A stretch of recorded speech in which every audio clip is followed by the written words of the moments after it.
Empecé a grabar, así que pórtense bien porque si no se va a chapear. Entonces vamos con auxiliar número 10.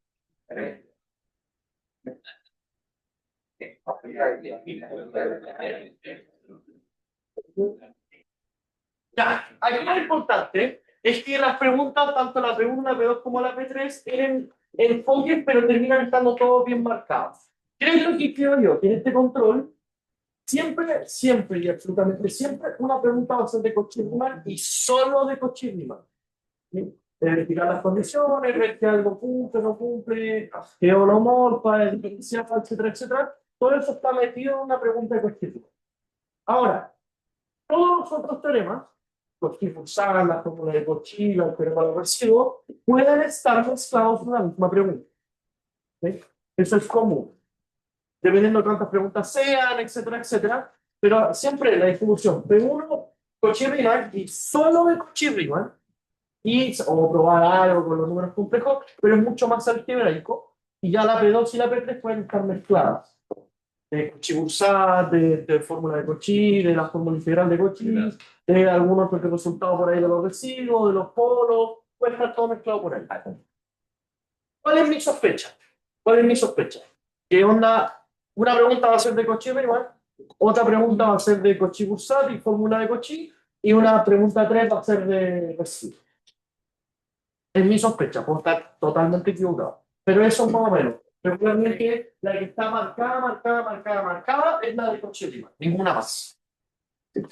Las otras pueden un poco más o menos guiarte por dónde va la cosa, pero o qué teorema utilizar, pero no están separadas o tan separadas como uno quisiera. Ya. Entonces, no perdamos más tiempo, vamos con la pregunta 1. La pregunta 1 nos da una función f de z.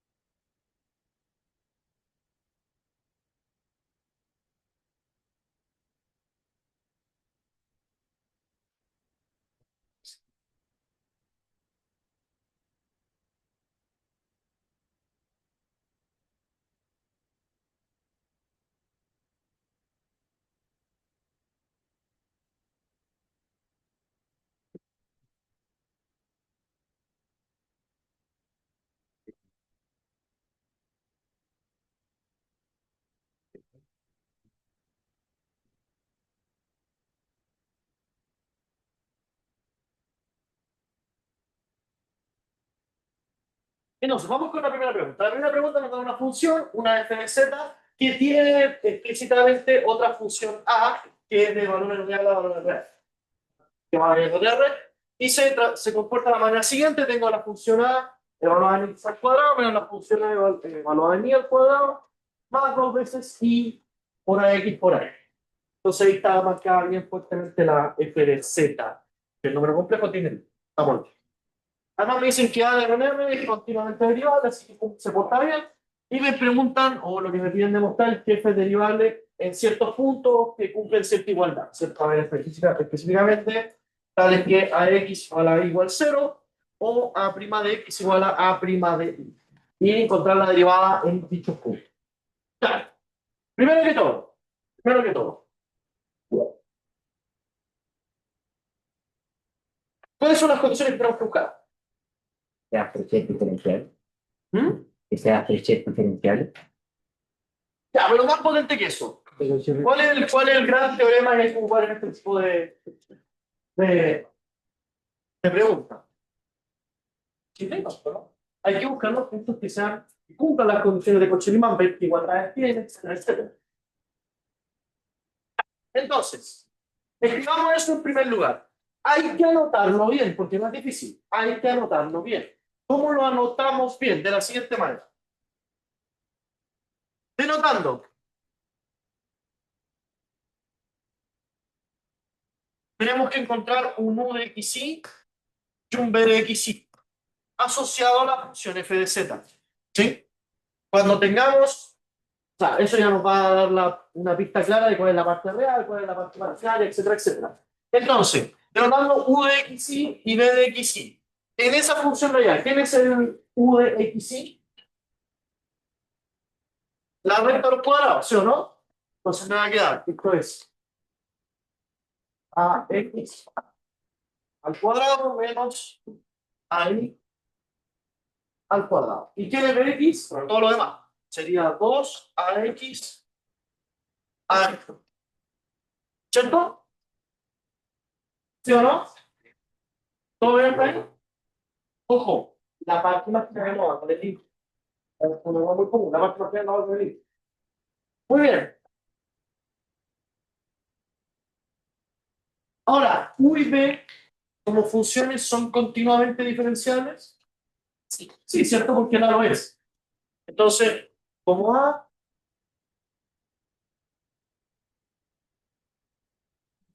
continuamente diferenciable,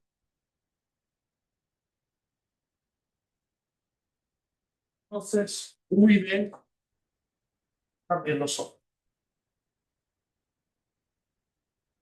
Entonces no hay problema, las cosas se portan bien y eventualmente vamos a poder aplicar los resultados perfectos.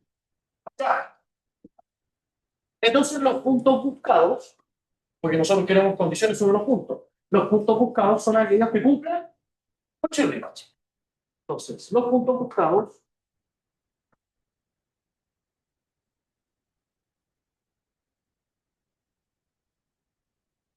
son aquellos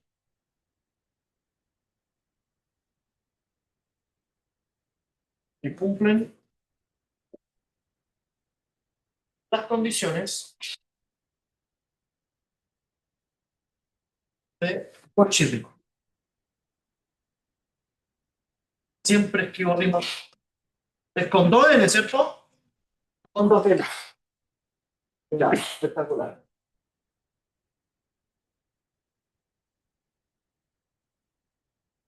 Ya, aquí por favor se equivoca. Esta parte no es difícil. Cauchy-Riemann yo creo que es la pregunta que se le hace más fácil. Una vez. Con todo igualdad, hay que detectar y ver qué pasa con eso, algo interesante. Entonces no se equivoquen. Hagan esto con calma, verifiquen que lo están haciendo bien. No hagan esta pregunta apurado o apurada. ¿Sí? En la que tienen que asegurar con el 7. Esta pregunta está para llegar al 7. ¿Por qué? Porque la de los residuos a veces uno se equivoca con la parametrización, que no sabe, la acotar, que la integral a veces no sale, queda como a media. Pero esta es la pregunta que tienen que asegurar. Esta es la pregunta que tienen que asegurar. Si no les va bien en esta, lo voy a... Ya. Oh, verdad que queda grabado. Ya, muy bien, muy bien. ¿Cómo tenemos que continuar entonces? Escribir las condiciones de Cauchy-Riemann. A ver, ¿cuáles eran las condiciones de Cauchy-Riemann? ¿Qué me decía? De U a de X era igual a de B a de Y y de U a de Y era menos esa, ¿o no? Muy bien. Esa es la condición de Cauchy. Ahora, hay que reemplazar entonces lo que tenemos acá. Calculemos cada una de las cosas. Bueno, tenemos que ver si se cumplen las condiciones de Cauchy-Riemann. Eso es lo que tenemos que ver, no estamos aplicando el teorema, aún, sino que tenemos que ver si estas cosas se cumplen. Por esto, el de U a de X, ¿cuánto vale? A ver, ¿cuál era el de U? Te queda 2ax a prima de X. Sí. 2ax a prima de X. Y el de U al de Y, ¿dónde está el de U a de Y? Ah, no. Tenía menos 2 ahí, a prima de Y. Menos 2 ahí, a prima de Y. Y además, B a de X. ¿Cuánto es de B a de X? ¿Cómo se calcula eso? 2a prima X. Ahí. 2 ahí. Y de B a de Y sería 2 a X A' I. Ya, verifiquen que no me haya condoneado, por favor. Que no me haya faltado nada, nada, nada, nada. Hoy todo bien. ¿Hay alguna que tiene que saltar con signo o no? Ya, estamos bien. Estamos bien. Perfecto. Entonces, tenemos que ver que los puntos X más y que satisfacen estos son aquellos que cumplen donde este es igual a ese y ese de acá es igual a este de acá. ¿Sí o no? Obviamente. Entonces, así, los puntos X más y donde f es derivable, ¿cumplen qué?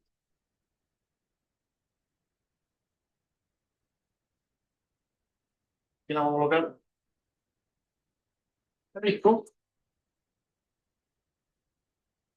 ¿Cumplen qué? Por de x, que es 2ax a prima x, es igual a de b a de y, que es 2ax a prima y. Y la otra es de u a de x, no, de u a de y, que es menos 2a y a prima y igual a menos de b a de x, que sería menos 2 a prima x a de y. ¿Sí o no? ¿Cierto? Sí. Súper. Ya, reordenemos esto. Reordenando,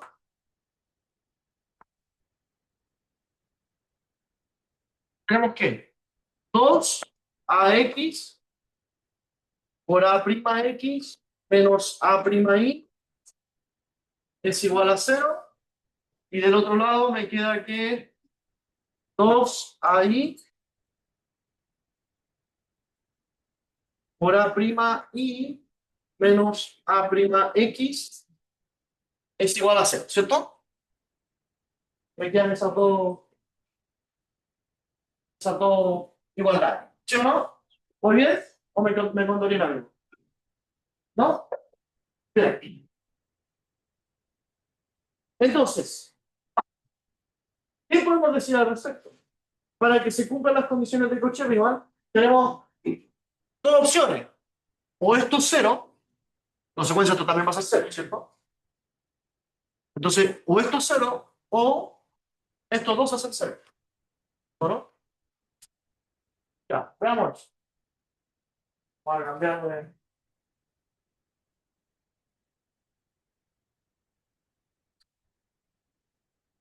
¿Qué tecnología?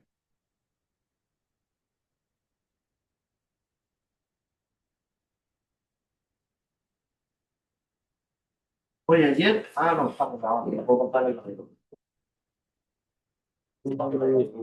Ahora me voy a mutear todo esto.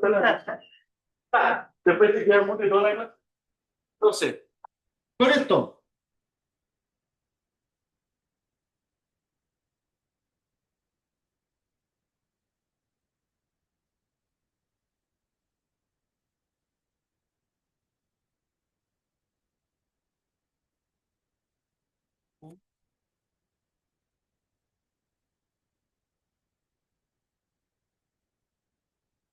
si no tenemos esas dos condiciones. Pues la prima menos el a prima i es igual a cero, o ambos son cero en su forma original. Claro, pero ¿qué es lo que queremos? Esto implica que a' de x es igual a a' de y, o a de x es igual a. Ya, y esas son las condiciones que nos pidieron, ¿no? A ver. Ah, y esto tiene que ser igual a cero. Pues, igual a cero. Ya, ahí están los puntos que queríamos. Esos son los puntos donde f es derivado, porque cumple las condiciones de Cauchy. ¿Sí? Muy bien. Ahora hay que calcular la derivada en ese punto. Calculamos la derivada en ese punto. Bueno, no es muy difícil. Hay que marcar la función, ver cómo queda derivada gracias a las condiciones de Cauchy-Riemann y reemplazar eventualmente los valores para que quede más bonito. ¿Sí o no? Ya, a ver, ¿cómo va a quedar? Finalmente,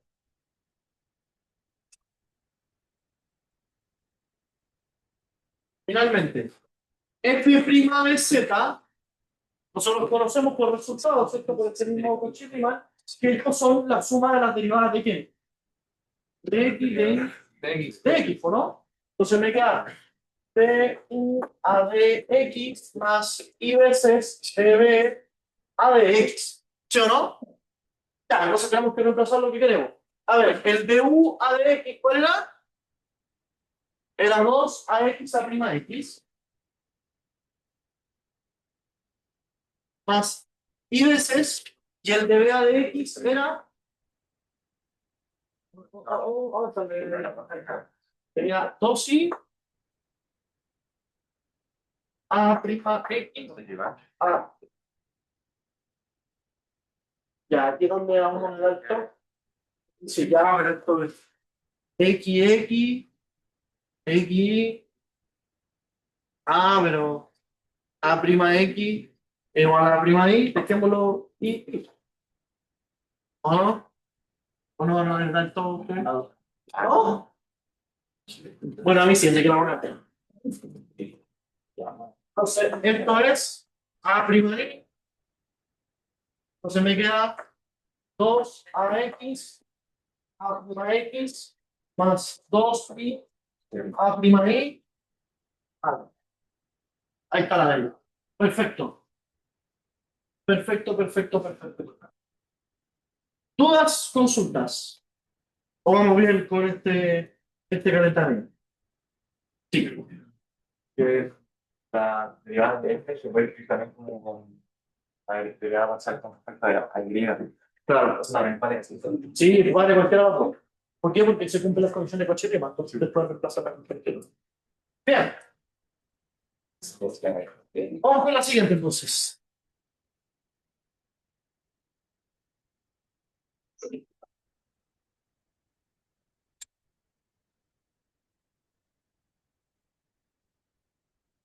Vamos con la.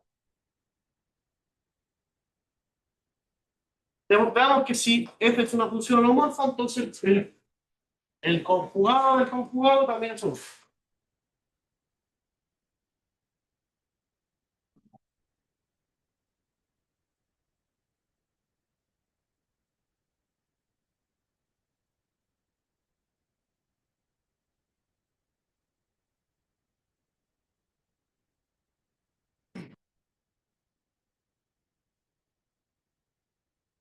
Ya. Entonces, nos dan una función holomorfa y tenemos que ver que G es el conjugado de f evaluado en el conjugado de z, es también o no. O sea, aquí es un poco, siempre si le dan alguna función, una que otra función rara, intenten escribirla de manera así, ¿sí? Para que no nos enredemos. Entonces, sabemos que f de z es igual a un q de x, y más y veces b de x, y, ¿sí o no?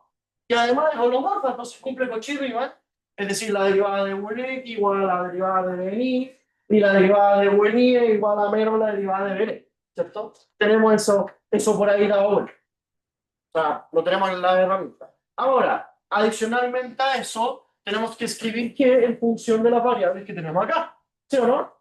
Porque así ocupamos que f holomorfa para ver qué es holomorfa, ¿sí o no? Esa es la intuición detrás. Yo sé que f holomorfa, que se define en función de f, o jugado de f, entonces ¿cómo podemos hacerlo? Ya. Entonces, reescribiendo, g, tenemos que, tenemos que G de Z lo voy a hacer muy, muy explícito. Esto va a ser f de Z conjugado, conjugado, es decir, es u de x, y más y de x, y conjugado, y aquí en este caso el par ordenado también está conjugado, ¿sí o no? El par ordenado está conjugado. Entonces lo vamos a colocar así para que no haya problema. Vamos a hacer acá. Una colocar así, porque se ve que el par ordenado siempre está conjugado. ¿Sí? Ya, entonces, ¿cómo quedaría? Ahora, fíjense, el conjugado solamente me mata el más que está entre medio. Ya. Y aquí, en este caso, el conjugado del par ordenado, ¿cómo es? X, menos y. ¿Sí o no? Entonces me queda U de X, menos y, menos y veces B de X, menos y. Esa es la función. Esa es la función. ¿Se fijan ahora que la función que es mucho más fácil de trabajar? ¿Por qué? Porque para ver piolomorfo, ¿qué vamos a tener que ver? Cochirriman. Pero yo ya sé que ¿quién cumple Cochirriman? F. Entonces ahí puedo tener un juego entre el U, el B, etcétera, etcétera. Ya, pero definamos esto de una manera distinta. ¿Les parece si a este U de X, menos Y le llamamos U grande de X, Y? Y a este B le llamamos B grande de X, Y. Sin el I, por supuesto. Sin el I, por supuesto. ¿Sí? Tenemos eso. Entonces, tomando U de X, Y igual a U de X, menos Y y B de X, Y igual a menos B de X, menos Y, entonces tenemos que ver qué pasa con Cochino. Sí. Conjugado también afectado. Porque el conjugado es la función Z. Sí, igual entiendo si tema de Ah, ¿qué es lo que pasa? Ah, ya entiendo tu pregunta. A ver, pero estamos de acuerdo que el f de z en principio se define como u de z más i b de z, ¿o no? Entonces, la parte real, vamos a enviar parte de pero no específicamente. No es su foto, pero sí es su foto. Entonces, estimamos que cumple f. Entonces, como f cumple qué? Cumple que es holomorfa.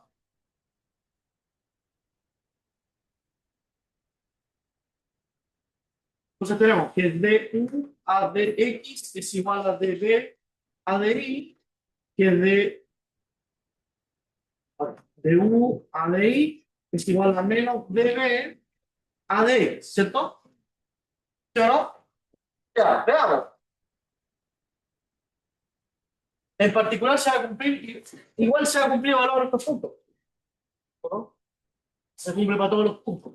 Se cumple para el x, y, entonces se va a cumplir también para el x, menos y.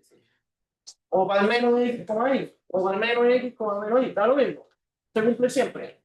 Ya, entonces, ¿qué implica esto? De U a dx y de B a di. De U a di y de B a dx. Esta igualdad es la que vamos a tener presente. Entonces, ahora, usando G, para que se cumplan las condiciones de Cauchy-Riemann, entonces tenemos que ver que de U a dx es igual a de B a di y de U a di es igual a menos de B a dx. ¿Sí o no? Y tenemos que calcularlas todas a ver qué pasa. Ya. Bueno, me toca subir.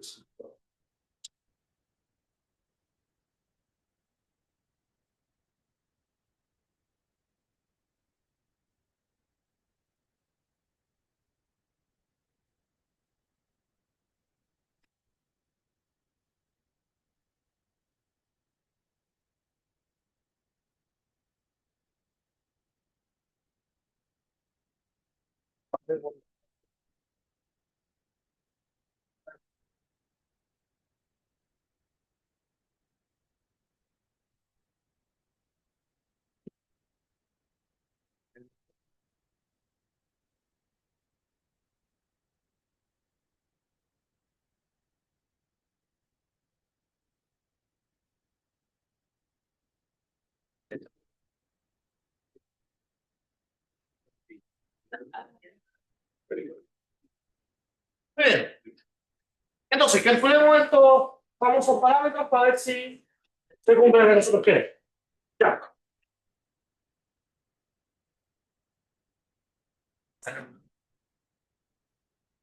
Entonces, de U a dx, ¿a qué va a ser igual? De U a dx. ¿A dónde está la que notamos? Va a ser de U a dx también, ¿no? Va a ser de U a dx de x, menos y. De U a di va a ser igual a de U a di por x, menos y por un menos. ¿Sí o no? Un menos delante. Por regla de la cadena, se te falta el menos. Ya, el otro sería db a dx y el db a dx será b de x como menos y, o lo mismo, ¿no? B a dx de x como menos y y el db a di. ¿Ah? Tiene un menos, ¿no? ¿Dónde tiene un menos? La división de- Toda la razón. Entonces te va con menos acá. Gracias. Ahí, ¿cierto? Y el de ahí me cambia el positivo. Perfecto. Tienes que tener cuidado ahí con los signos de la rueda de la. ¿Se cumplen las igualdades que queremos o no? A ver, por cumplir Cauchy-Riemann la función f, entonces se tiene que cumplir la igualdad entre du de x y db de y. Du de x y db de y. Eso se tiene que cumplir. ¿Cierto? Esa fue la primera parte de Cauchy-Riemann. Y la segunda tiene que ser que esta que está acá, así, es menos esta que está acá. ¿Sí o no? Ya, vean. Entonces, al cumplirse Cauchy-Riemann en F, estoy entonces, U era igual, U de X era igual a dB a dI, es decir, du a dx, que era du grande a dx, es igual a dB chica a dI, que es dB grande a dI. Listo, ahí está la primera condición de Cauchy-Riemann, se cumple. Perfecto. Vamos con la segunda. La segunda me dice que du a di es igual a menos dB a dx. Entonces, du a di, ¿dónde está? Acá está. Du a di es menos du a di, ¿cierto? Es menos du a di, eso tiene que ser igual a menos dB a dx. Aquí está, menos dB a dx, que es dB a dx. Ya, entonces, estas son las condiciones de Cauchy-Riemann, ¿no? Listo. Entonces, estos son, se cumplen las condiciones de Cauchy-Riemann para G. Dígame.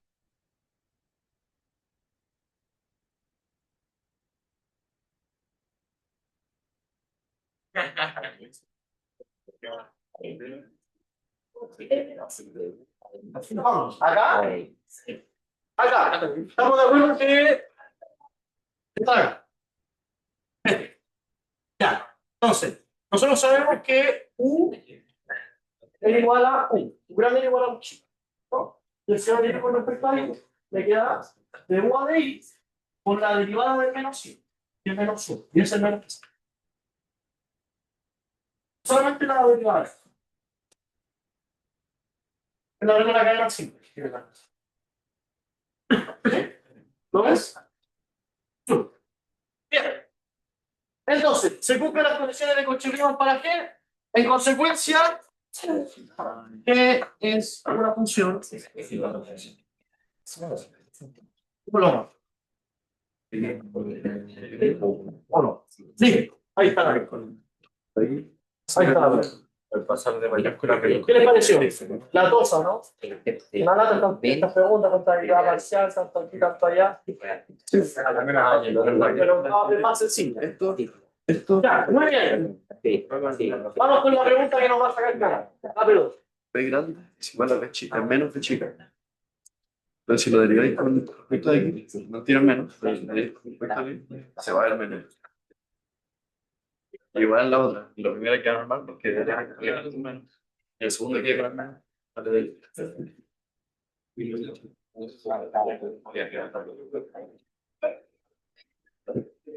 Sí.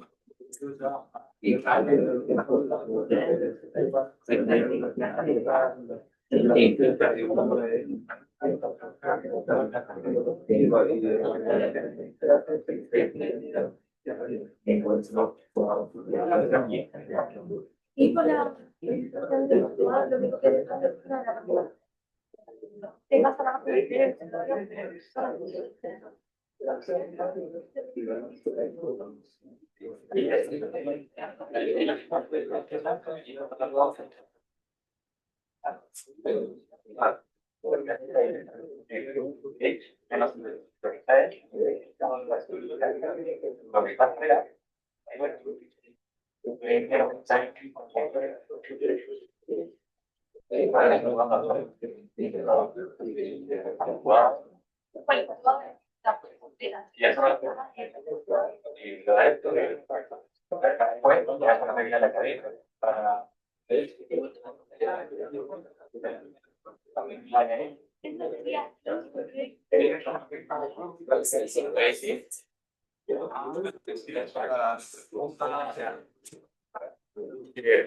Las dos tenían un menos.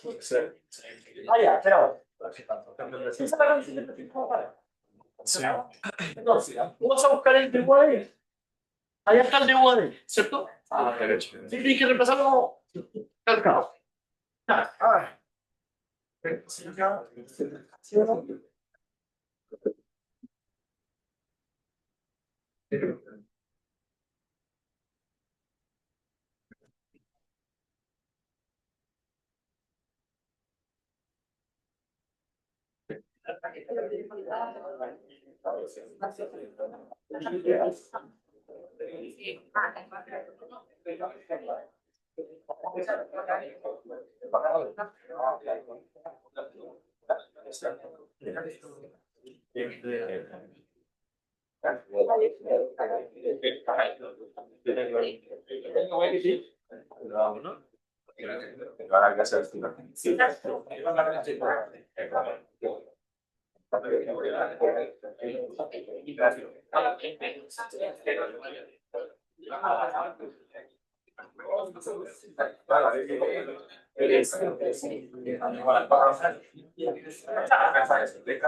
Hagamos otra pregunta. Y la pregunta uno dice, vamos a leerla. Se decía que al final la integral que está ahí, la integral de contorno asociada a un contorno particular de la exponencial de z sobre z para z, perdón, para m entre 0 y 1, es decir, tenemos el contorno 0 y tenemos el contorno 1. La diferencia está que el contorno 0 es aquel que recorre la semicircunferencia y tiene el origen, y ese no lo tiene. La única diferencia. Si pescamos esto y le sacamos una pelotita de radio épsilon, si quieren ver un disco de radio épsilon, un semidisco de radio épsilon, se lo sacamos. Entonces, la única diferencia entre el contorno 0 y el contorno 1 es que el contorno 1 no tiene el origen. Para épsilon mayor que 6. ¿Sí?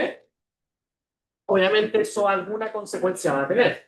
Porque significa que el origen algún problema me da y ustedes lo pueden verificar de inmediato que dividir por 0 estaría un poco complicado. Digamos.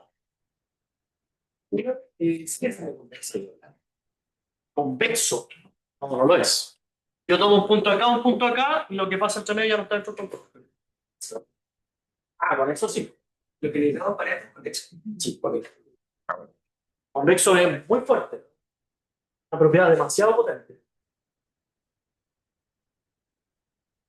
Vamos a hacer análisis convexo. Entonces, ahora sí.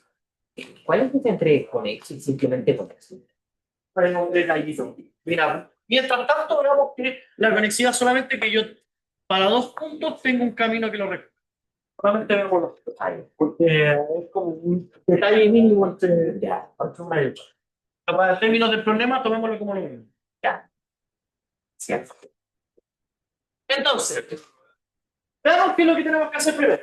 Entonces, obviamente, vamos a hacer estos contornos eventualmente, calcular cosas feas, pero no cosas tan feas que no hemos echado. Ya, lo primero es mostrar que z igual 0 es un polo simple para f de z. ¿Cómo lo hacemos? Con el límite, ¿no? Entonces, para ver que z igual 0 es polo simple de f,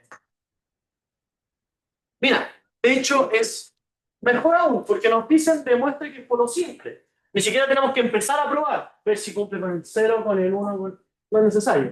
¿Sí o no? Si llegamos y probamos nomás, con el que se nos ocurra.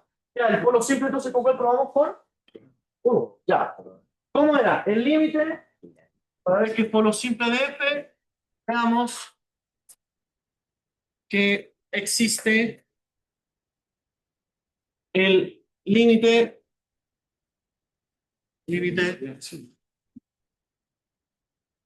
cuando z tendía a 0, ¿cierto? Porque z tenía que tender al polo, ¿sí? De z menos 0 a la 1 por f de z, ¿cierto? Ese es el límite que tenemos que resolver. ¿Hay otra manera de hacerlo, no? Sí. No, más corta que todo. Hay una forma más larga. ¿Con qué era? ¿Se acuerdan cómo hacerlo? Igual no entra en control. Pero en serio que no hay. Ah, ¿no es eso? ¿Sabe cuánto tenemos la oficina? Ah, ya decía. Entonces, esto va a ser igual al límite cuando z tiende a 0 de z f de z, pero entonces el límite cuando z tiende a 0 de z exponencial de z sobre z. Ah, ya, estamos listos, ¿no? Porque esto es el límite cuando z tiende a 0 de e a la iz, y evaluando me queda e a la 0, que es 1, que es distinto de z, ¿cierto? Y es distinto de más infinito. Entonces automáticamente el polo es polos. Implica z igual a 0, es polo Son Z.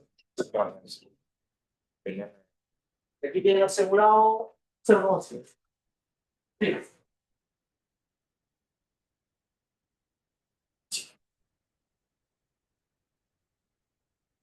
Eso debe ser por...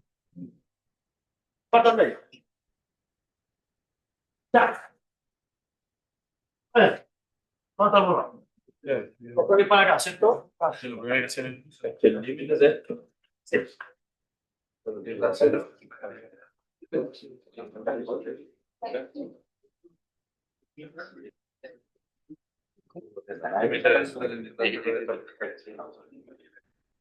Si no, no la necesitaba.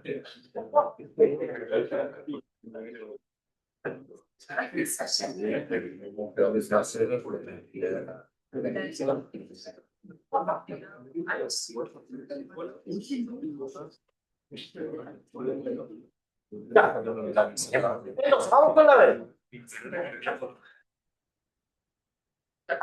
La B nos dice, ¿por qué el teorema de Cauchy, la fórmula integral de Cauchy, no puede ser aplicado directamente al contorno Z0? Y justifiquen un poco. ¿Por qué? A ver, primero, hay un problema importante aquí en este ejercicio, porque tenemos un polo, ¿cierto? Eso es lo que nos trae el problema. Ahora, para ver si podemos o no aplicar la fórmula de Cauchy, tenemos que ver si eventualmente nuestro contorno pasa por ese polo. Si pasa por ese polo, estamos fritos, ¿sí o no? Porque ahí no se va a poder ocupar la fórmula de Cauchy porque la integral va a diverger. Se va a ir a la recta, digamos, en el buen chileno. Entonces la pregunta es, al ser Z0, Z igual 0, el polo, y nos están preguntando por el contorno 0, significa que aquí está el polo. La pregunta es, ¿pasa el contorno por el polo? Sí. Ahí está el problema. Sí. Sí. Sí. Que pase por el polo. Y dentro no se ve un problema. No, no hay problema. Y puede estar en el interior de la curva. Pero ahí, ¿cómo lo esperaría? De la misma manera, porque se puede aplicar la fórmula normal directamente. Ahora, el problema está en que pase justo. Y si pasa, digamos, si no encierra, en términos de la Si se estuviese acá, no habría problema. Si se cierra, pero se ve el castigo. Y los problemas de el único problema es que no lo podríamos volver a hacer. Ahora sí. El único problema es que no lo podríamos volver a hacer. Claro, ahí hay que tener cuidado más con la pasta. Cuando se dice, porque esta es la fórmula. ¿F no es continuo? No, lo que nosotros nos estamos preocupando es del contorno, no de la función como tal. La función lo que hace es derivar el polo. Y me da, mira, y me dice, la curva pasa por el punto.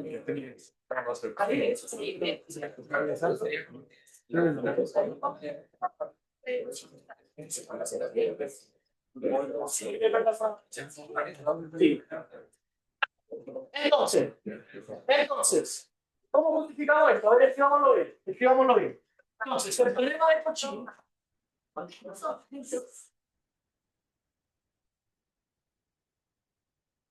en su forma integral, entonces va a traer problemas cuando solamente el contorno toque el punto. Pero sí admite cuando la singularidad está en el interior de la curva. Hay que tener cuidado. Entonces, es válido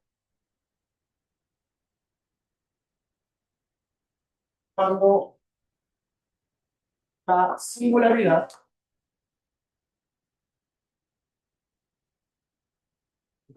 pertenece al interior. Ahora, no es nuestro caso. No es nuestro caso. No es nuestro caso. Obviamente esta curva tiene que ser, además, otra hipótesis importante que la curva tiene que ser cerrada. ¿Sí o no? Si la curva no es cerrada, ¿qué andamos nosotros aplicando teorema? Bien, entonces, en este caso particular, escribámoslo así. En este caso, el polo está en el camino del gas. En virtud de esto, el famoso J0 es igual a integral asociada a C0 de la exponencial de IZ sobre Z de Z. Bien. Listo, esa es la justificación. No necesita nada más, no necesita nada más que eso. Ya. A ver, ¿me queda algo? Yo te conecto. Muy bien. Entonces, mucho no hay que hacer en el C0. Mucho no hay que hacer, uno ya se da más o menos cuenta que mucho más voy a hacer en el C0 si es que no le saco esa partecita de la curva que incluye este famoso aquí. Ya, vamos con la C. Vamos con la C. La C es sí.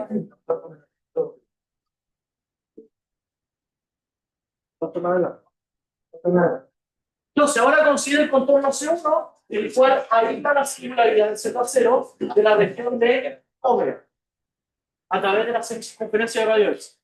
Calcula la integral J1 en el contorno C1. Ya, ahora fíjense, nos piden calcular J1 en este contorno.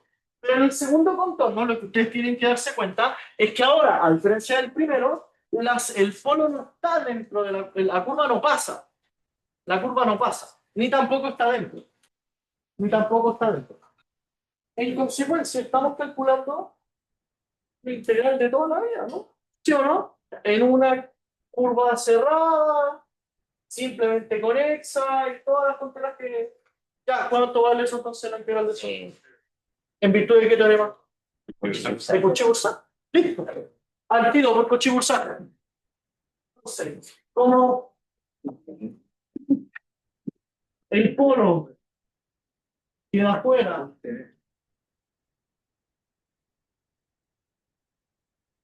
por chi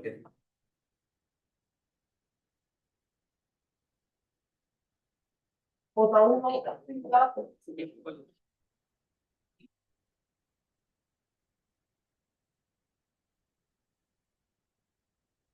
y más. Listo, se acabó. Por coche usado. Muy bien. Eso pasa entonces porque f de z solo moja todos los puntos de Eso.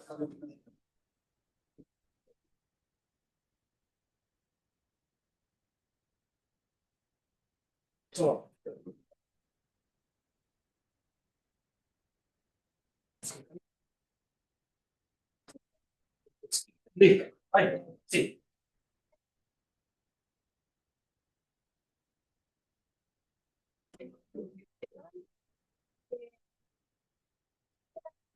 Donde f sea lo mismo.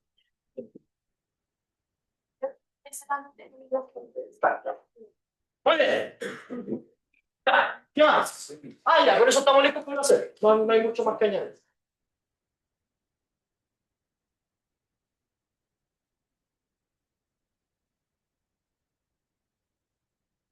¿Qué va la marca que interesa?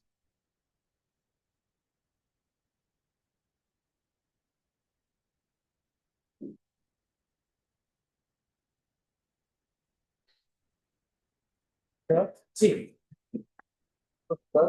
Este tiene que ser la mezcla en todo el... Sí. Espera, la vida. Ajá.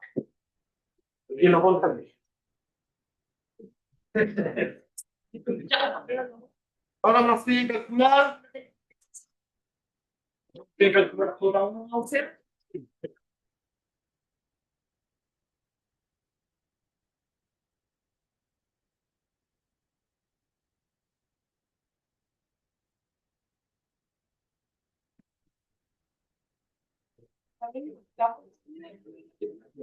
Es que una es.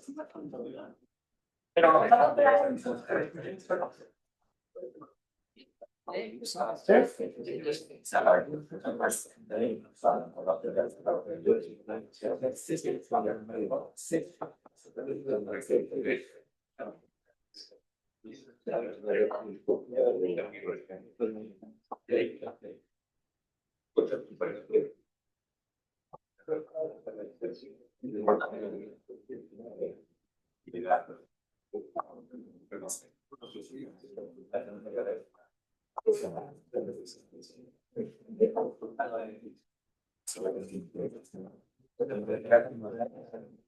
la D hay la instrucción, así que vamos a dar.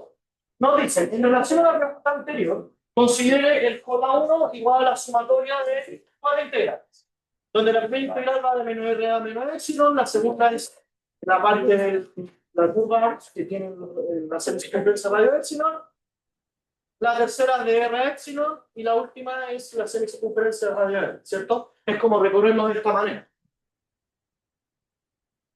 Este es G1, este es G2, este es G3 y ese es G4, ¿cierto?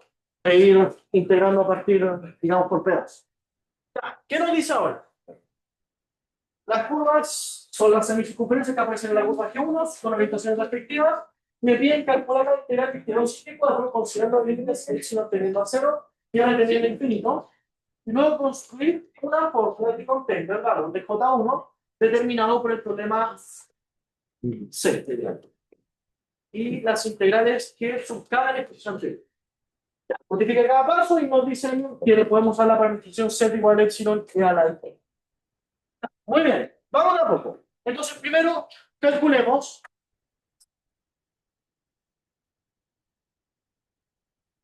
Q2. Entonces, Q2 teníamos que era la integral de gamma epsilon f de z de z.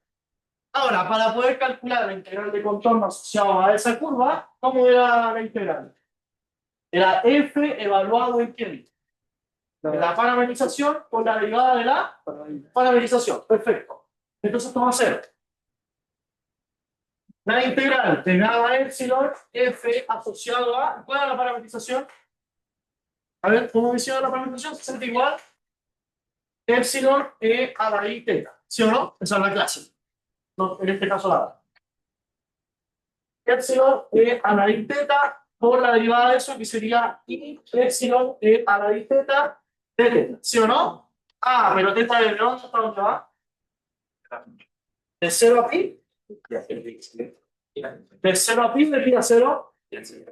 De pi a 0, ¿sí o no? Porque empieza en pi y se va achicando, se va achicando, se va achicando hasta 0. Entonces tenemos que cambiar esto. Sería desde pi hasta 0. Aquí es donde tenemos que tener cuidado con la matraca, así que me van ayudando ustedes. Esto va a ser la integral de pi hasta 0 de la exponencial de epsilon e a la i teta sobre epsilon e a la i teta y epsilon e a la i teta de teta, ¿sí o no?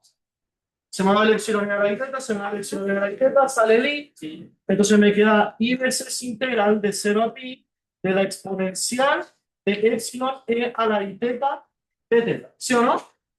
Perdón. ¿Sí? ¿No me equivoqué en nada? Ya, y nos dice que hagamos el G2 tender a epsilon cuando a 0, ¿sí o no? El epsilon cuando tiende a 0. ¿A qué tiende esto cuando epsilon tiende a 0? Tiende a la exponencial de 0, ¿no? Que es 1. Multiplicado por teta me sale un pi, me sale menos pi por, ¿sí o no? Menos 4. Sí. Muy bien. Vamos con el G4.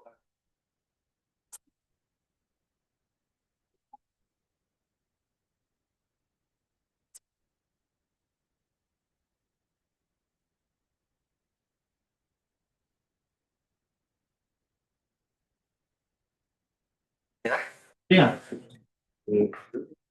Porque tú es como meter el infinito dentro del integral.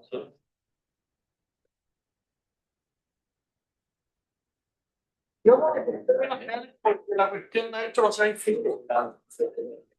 A más grande rango, obviamente hay un detalle en tanta vida del precio, pero no es un problema para que montar.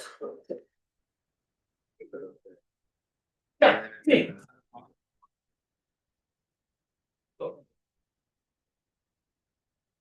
Hay veces que no se puede hacer. Por adentro,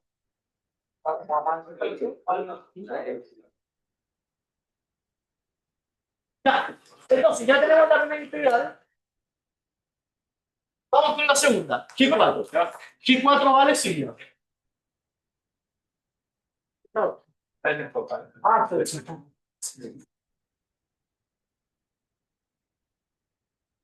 Ah, sí.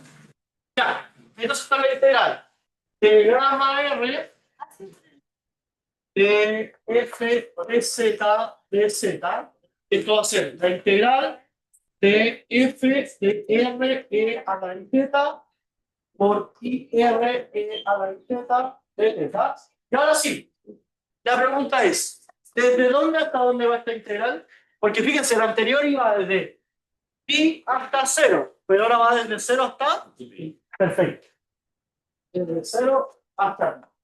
Bueno, ya sabemos que aquí solamente va a sobrevivir la exponencial.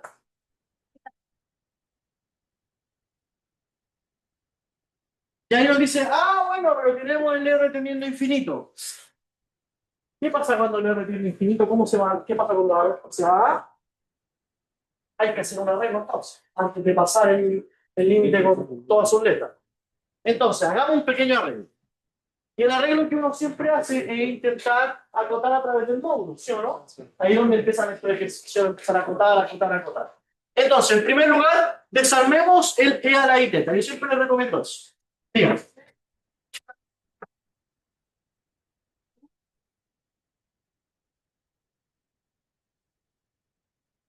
Eso es. Vamos a pescar esta integral, la vamos a acotar, vamos a ver a qué se va. Bien. Entonces, esto va a ser igual a la integral de 0 a pi de la exponencial de r por. ¿Y cuánto era e a la i teta? Era coseno más y seno, ¿no? Al tiro voy. Me falta un I, ¿o no? Acá. Un I. Diga. No entendí cómo hacerte de la primera igual a la segunda. ¿De Ah, qué? no, de la otra, como ¿De de qué? eso. Evalúe el R a la I teta en el F era sería exponencial de R e a la I teta sobre R e a la I teta. Ah, y entregas la frente al lado. Diga. En cuanto a unir dentro de la exponencial, pero ¿Cuánto unir dentro de la exponencial? ¿Cuál? ese que Aquí. La función no, es. del segundo al tercer paso. La función es. El tercer paso. Dentro de la exponencial. Dentro de la exponencial. Por la definición Un i multiplicado. de la función. Ya entiendo. Sería ahí, ¿o no? Y abajo también. Y acá abajo también. Atrás. Perfecto, perfecto, perfecto. Claro, es I por Z. Sí, muchas gracias. Muchas gracias. Ya. Es lo que sí me agrada. También debería estar. Ahí con lo que ustedes, ¿verdad? Lo mismo. Todos los hagan películas. Ya, perfecto. Entonces, ¿cómo va a quedar? Esto va a ser igual a I veces la integral de 0 a pi de la exponencial de I por R coseno de teta menos R seno de teta. DT. ¿Sí o no? Pase el I con el R par. Ya, separamos las exponenciales porque obviamente hay algunas que me traen más problemas que otras.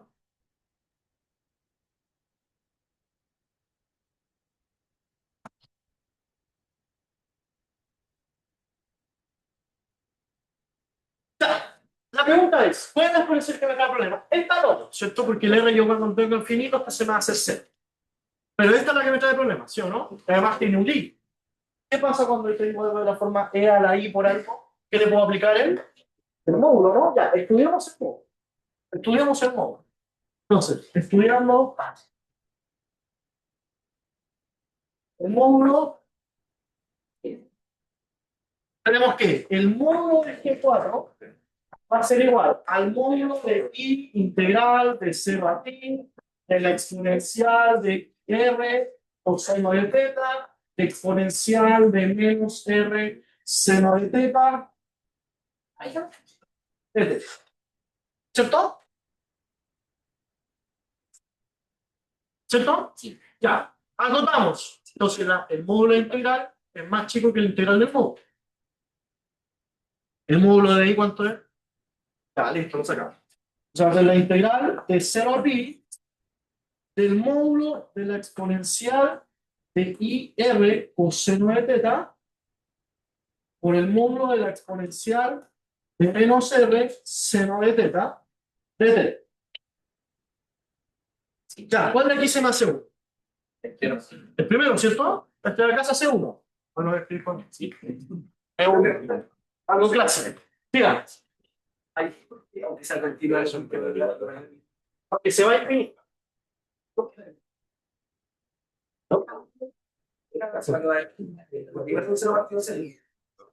Creo una integral.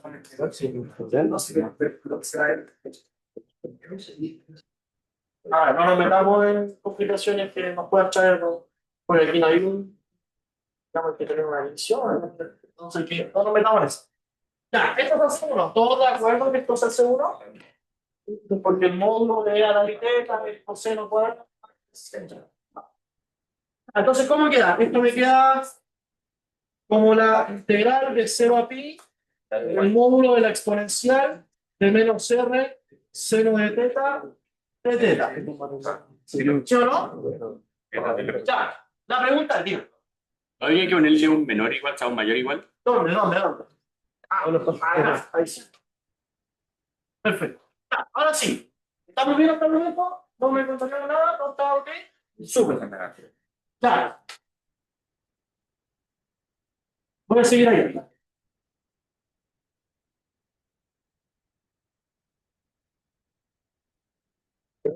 Sí, Tenemos que justificar por qué el módulo 1 se hace como el desarrolla más. es así. Sí, sí, estamos grandes. Después le pasan por todo.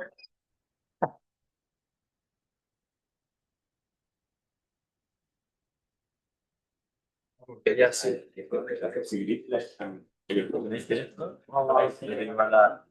Galleta es igual a seno de